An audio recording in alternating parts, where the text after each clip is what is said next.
Oh wow, those are some beauties. Yeah, gorgeous. Yeah. Yeah, those are perfect. Oh yeah. Next up, we've got some beautiful white stone oysters. These things are awesome. It's amazing to me the amount of product that comes from here and how beautiful a lot of it is. And I just wanted to dig in. When you're trying to grill something like an oyster, we want it to get as much flavor as possible. So delicious. I don't think it's coincidence that these are oysters from the Chesapeake and ham from Virginia. Work together really, really well. Holy smokes, every single time I eat one. It's like the perfectly seasoned oyster.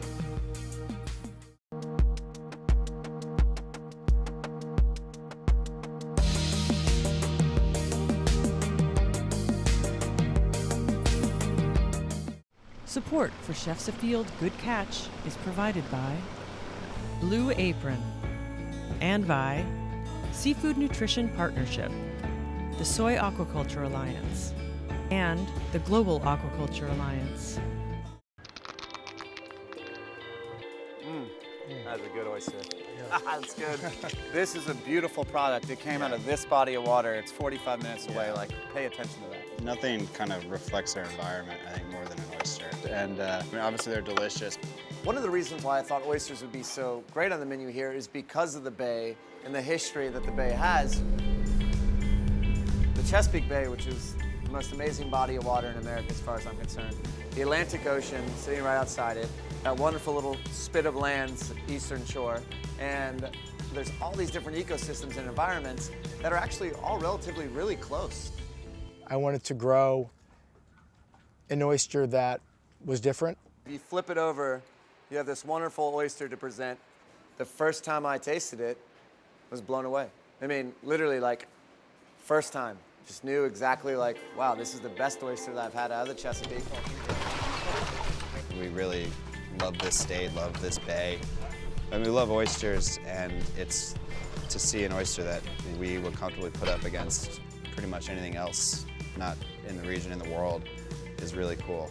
Not only is it the best oyster I've had at Chesapeake, but I could take all the best oysters from around the entire United States and put them together, and that oyster not only can hang, but is better than a lot of the most well-known oysters throughout the U.S., as far as I'm concerned. I just want to make sure that when that chef receives the oysters from our farm, that he's impressed every single time. And when he serves that oyster to his customers, they're impressed every single time. Oysters up. Hi, I'm Jeremiah Langhorne. I'm the chef owner of the Dabney Restaurant in Washington, D.C. I guess the idea was that we wanted to have a restaurant that was a showcase for this area. I was born and raised Virginia, D.C. area. Spent a lot of time as a kid out on the Bay and in Maryland and the surrounding region, and really fell in love with it. Other restaurants I worked at in the past would make a point of writing like house-made or wood-fire grilled or all these descriptors on the menu, and we don't have any of those descriptors because it all is like that, you know? We work really hard to make sure that we have a farmer growing the best tomatoes and growing the best squash. So that's a big part of the process right there. Just finding great farmers, finding great people, great fishermen. So today we're super excited at White Stone to welcome Chef Jeremiah Langhorne from the Dabney in Washington, D.C. He's the first chef that we work with that has ever actually come to the farm. So it's super exciting. The guys are excited to have him down to the farm.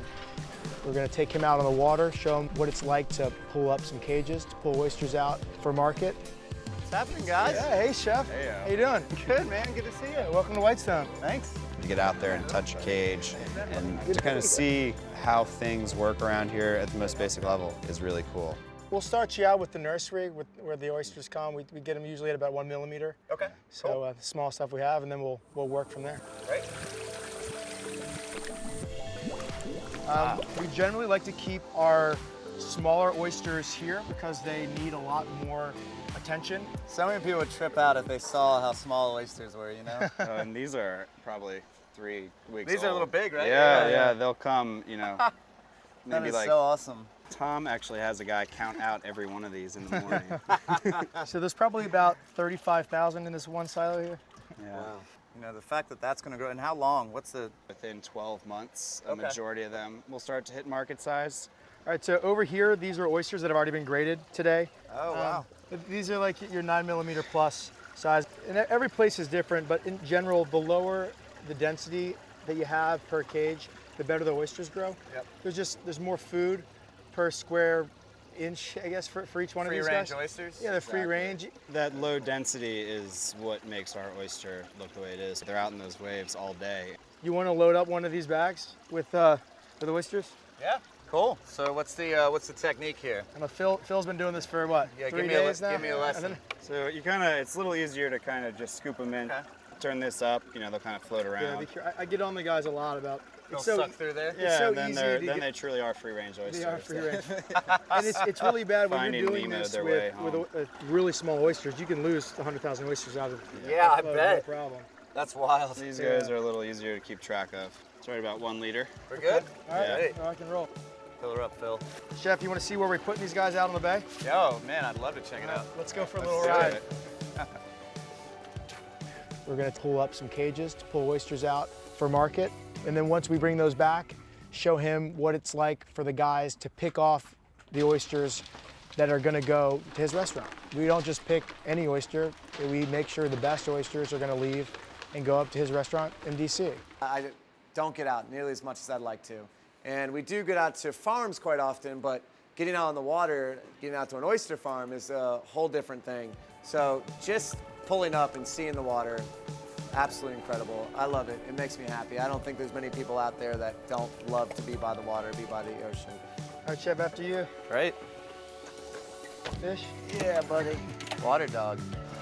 This is it, huh? This is it. Awesome. Where the magic happens right here.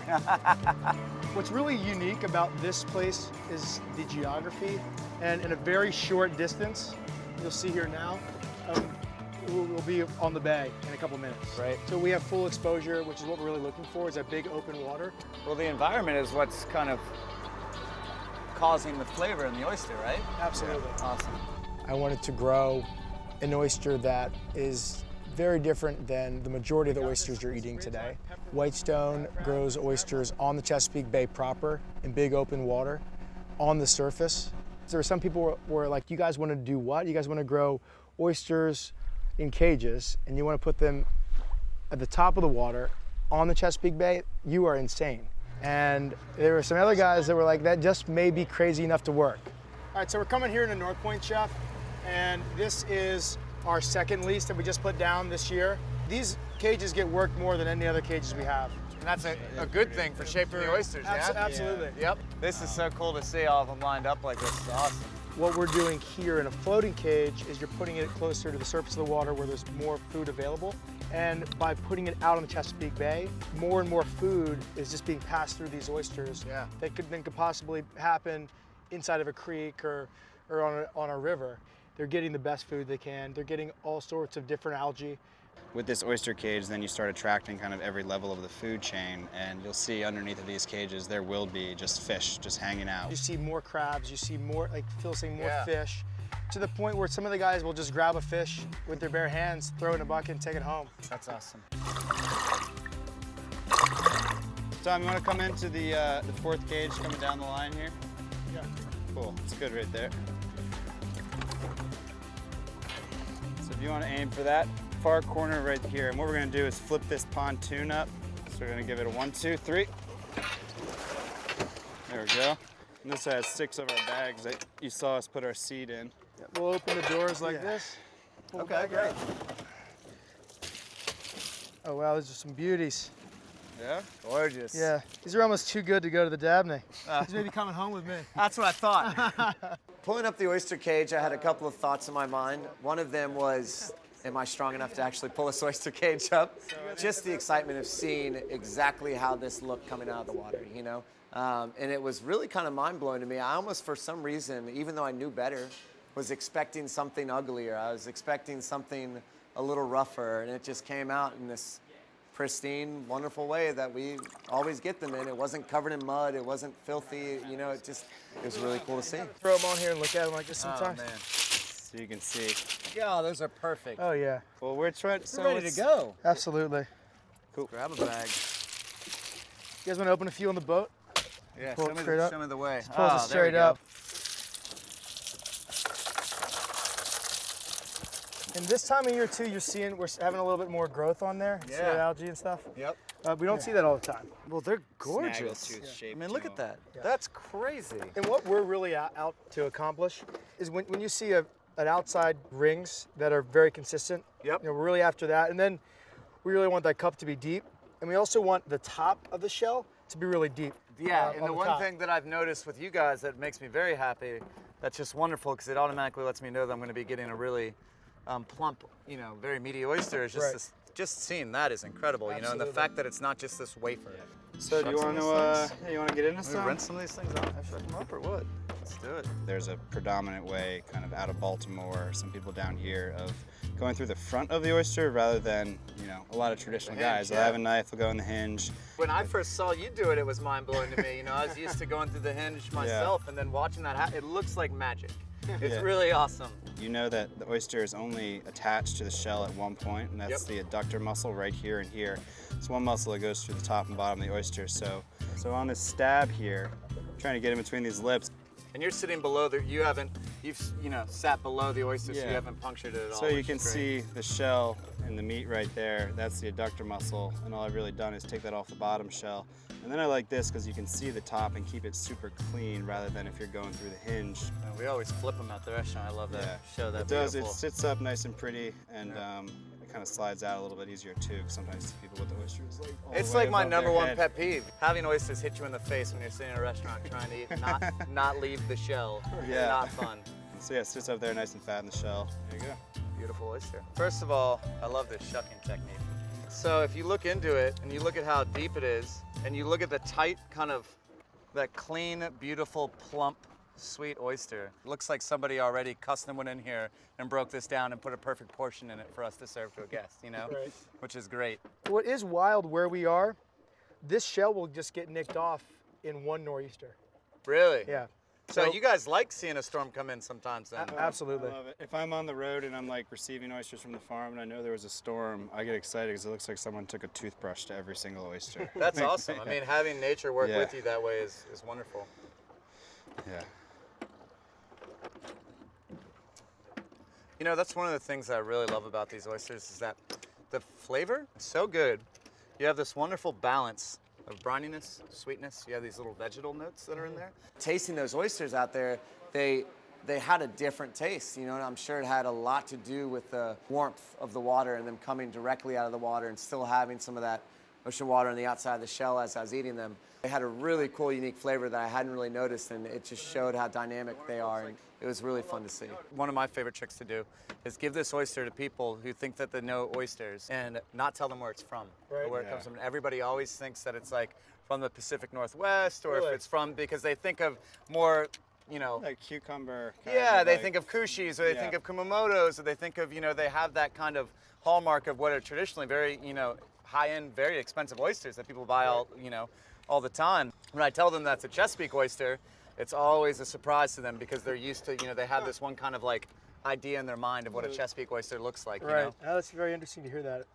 Obviously, a lot of the Chesapeake oysters you kind of think, is it sweet or is it salty? But being like where it is on the water column, it's eating some different algae, different foods than an oyster, even if we grew them directly below us. It gets that crisper, kind of like more layered taste to it. Even my dad has grown up his whole life eating oysters, loves them. I've seen him take like a half gallon of shucked oysters in a box of saltine crackers. I'll still do You that guys could hang sometimes, out. yeah. But when he tried these, he was so surprised and loved them so much. It was such a different, because he was just used to this giant, very briny, you know, or something that wasn't as briny and was a little bit more flat, you know. And these, they really ride that wonderful line of balance, which is great, which as a chef, that's, you know, one of the big things that we always try to attain. And like right here, it really is like just this constant kind of like a fault line on where new water coming down the bay and ocean water really just run into each other. Like if you go 3 miles south or 3 miles north, it's either way saltier or a lot less. Not really. A lot more fresh water. It makes perfect sense. It's just a really good spot. Also so wonderful and amazing about the oyster is its sustainability. So even though the oysters are only eating algae, the algae is eating a lot of oxygen. And the less oxygen we have in our bays, in our rivers, the less grass grow. Everything else can't flourish nearly as much. The oysters are really helping in bringing things back to balance. And if we take care of it, the oyster is going to keep giving to us for many, many more years. Finding people that are doing something that's not impacting the environment that it's being raised in a negative way is also huge and a really big benefit, because our entire focus is based upon this region and kind of how beautiful this region is and what it can provide and the raw ingredients and products that come from here. So being able to tap into this and this great history here at the Bay, and how many, you know, have you read Oyster Wars? Yeah. Yes, I have. Great book, you know, talks about the millions of bushels of oysters coming out of here to the point where there's almost nothing left, you know, and we've kind of damaged the bay and the oysters aren't able to do their part anymore because so many of them have been pulled out, to now this next step where it seems to be much more harmonious with the environment. Absolutely. I think it's our only choice moving forward. All right, onward. So when I first started this company, I didn't own a boat. And the first day that I bought this boat was like the day that I learned how to drive a boat. Which is funny, is like Phil grew up driving boats. Jeremiah works with a couple local produce stands from our area, and we'll get him to cook something up for us out on the beach. Tom, we'll go right here. Yeah.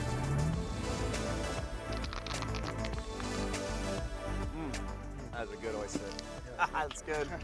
I was confident that there weren't a lot of people on the planet that could tell me that I'm an idiot for wanting to like just Champion those oysters. Yeah. You know, for me, it's really wonderful to be able to come out and spend the day with you guys in a setting like this. The Chesapeake Bay is such an important body of water. I mean, look at this. It's absolutely gorgeous, you know? And the food that comes out of it is even more amazing. So The most gratifying thing for me still is coming out here and just putting hard days in. Yep. And just sweating and getting in my truck and driving home and just feeling I totally get it. I feel the same way about being on the line at the restaurant. Yeah, it's like so much good, like just camaraderie happens around food. That's how we interact with each other, is through food. Yeah, mankind exists together and how we work together. You come together in an environment, and hopefully what you're eating and what you're sharing around the table is bringing you joy and happiness. This is great. Like, I'm so happy I came out. I came and tell you guys. Thank you very much for having me out. We're super glad you were able to come, man. Really being able to take a deep look into what Tom and Phil are doing, and to see what White Stone is, and to see the care and passion and effort that they're putting in is crucial. And I would say it's almost like a necessity. You start to understand that somebody is working their butt off and trying like crazy to grow just a good tomato. You know, something as simple as that. Or raise a really good oyster. That's special, and that should be appreciated, and that should be something that people cherish. So this restaurant is in Washington, D.C. in Blagden Alley. We're kind of smack dab in the middle of D.C. D.C. is an amazing place to me, but most importantly is its geographical location. When you look at the United States of America on a map, and you look at all these different spots, you think about a couple that are responsible for having great produce or abundance of a lot of different things. You know, San Francisco is one that people bring up often. The Pacific Northwest is one. The South, you know, and our little area tucked right in with the Chesapeake Bay is one of those areas, you know. We have all of the farmland, Piedmont area, Virginia, Maryland, Pennsylvania, the mountains, Blue Ridge that run through there, all these different swampland down in Southern Virginia. There's all these different ecosystems and environments that are actually all relatively really close, you know, especially to the city. So to me, it was kind of a no-brainer. I started looking at it as, I can get whatever I want from right within this region. It made the most sense for a product-driven restaurant to come to a city like this. Hey, what's up, man? Hey, this is my sous chef, Mike. He's the executive sous chef here at the Dabney. He's going to shuck up some oysters for us so we can grill them up. A couple of things that kind of set White Stones apart that we really love are the nice deep cup, right? So that automatically lets you know that you're going to be getting a meatier oyster that has a little bit more of a better texture. So you'll notice as he's shucking these oysters, he's going to leave them attached so the oyster is not shucked like you would have it shucked for eating. And the reason why we do that is because we're actually going to flip them upside down on top of the grill so that they can kind of get that nice grilled surface and then also steam a little bit in the shell so that they don't overcook. When they get done grilling, which we'll get to in a moment, we're just going to top them really simply with a couple of things. We have some country ham, crisped up, shishito peppers that have been charred. They're just in season right now. Any pepper would do. The key thing to both of these items and whatever you put on top of it is making sure that you mince it fine enough so that doesn't interfere with your bite as you take it. And then piece de resistance, brown butter vinaigrette. One of my favorite things in the world. This stuff is Super delicious. We use it here at the Dabney as like, we put this stuff on everything. Basically everything, yeah. Yeah. Now we're gonna grill these guys up. Got the fire burning down. All these coals down here are what we refer to as embers. So the reason why we do this is a burn box, and it'll allow all of the white oak that we're using to burn down into these wonderful little coals that we're gonna use to set up a nice bed to cook off of. And the reason for that is this is gonna be a lot more even heat than cooking over an open flame. You never want an open flame over a lot of the things that you're grilling because it's gonna cause a lot of inconsistencies and then potentially ignite some things that'll leave some acrid flavor on your food. So get a nice bed of coals, and then we use these little fans. This is like our oven dial. So you've got high, you've got low, because fire is fed by oxygen. We'll kind of get the coals going, blow off any excess ash that might be there, and get your ember bed nice and hot. When you first put the item you're grilling on the grill or in the basket, whatever, over the embers, you want to respect that first contact.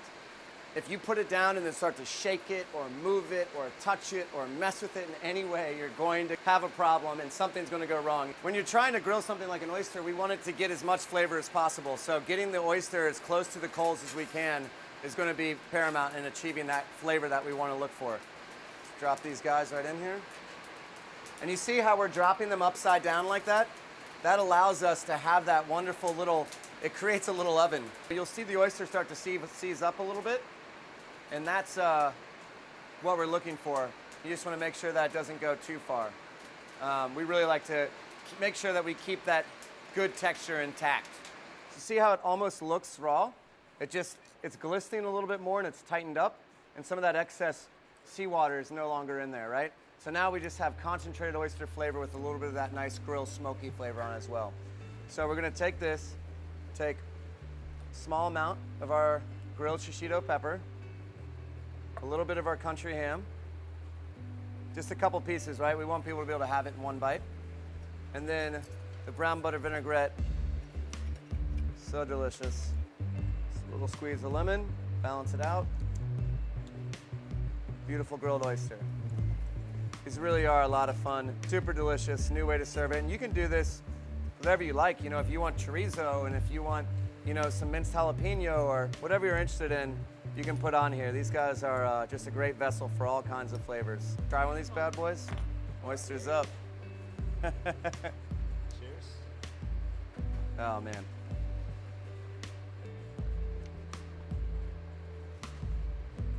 That's really good. So next up, we've got some beautiful white stone oysters. I think one of the best ways to eat them is just straight up raw. We'll make sometimes a little mignonette, simple, classic. Typically a vinegar and some shallots and a little bit of black pepper. That is a classic French mignonette. We like to have fun with it by using a lot of different vinegars here. We make vinegars in-house. This is actually a Ronia berry vinegar.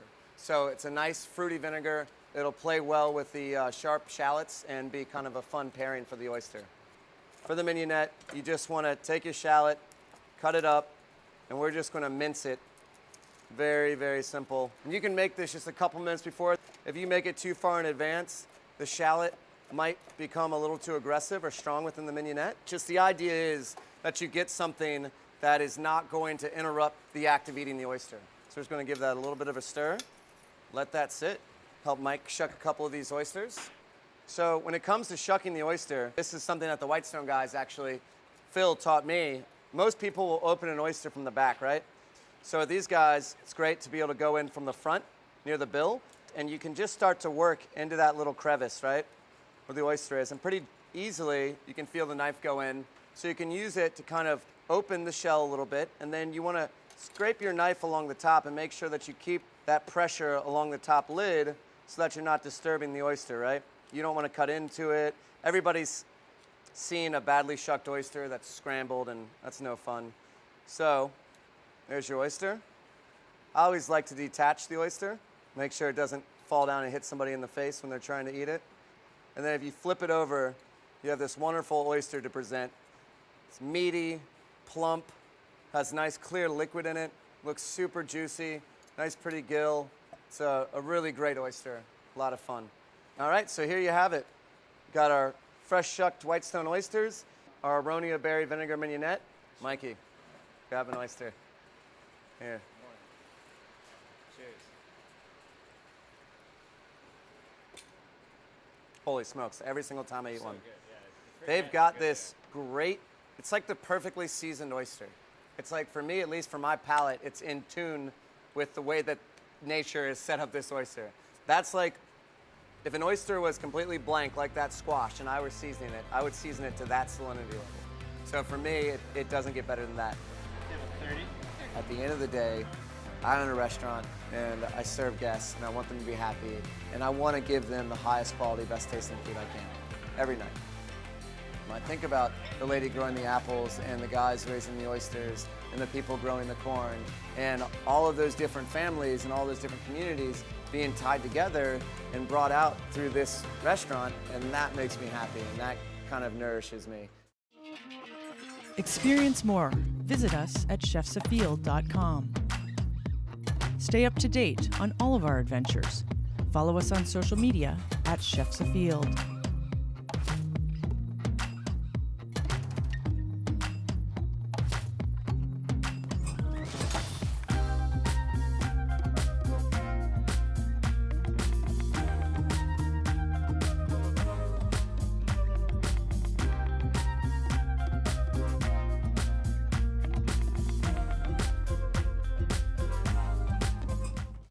Support for Chefs Afield Good Catch is provided by Blue Apron and by Seafood Nutrition Partnership, the Soy Aquaculture Alliance, and the Global Aquaculture Alliance.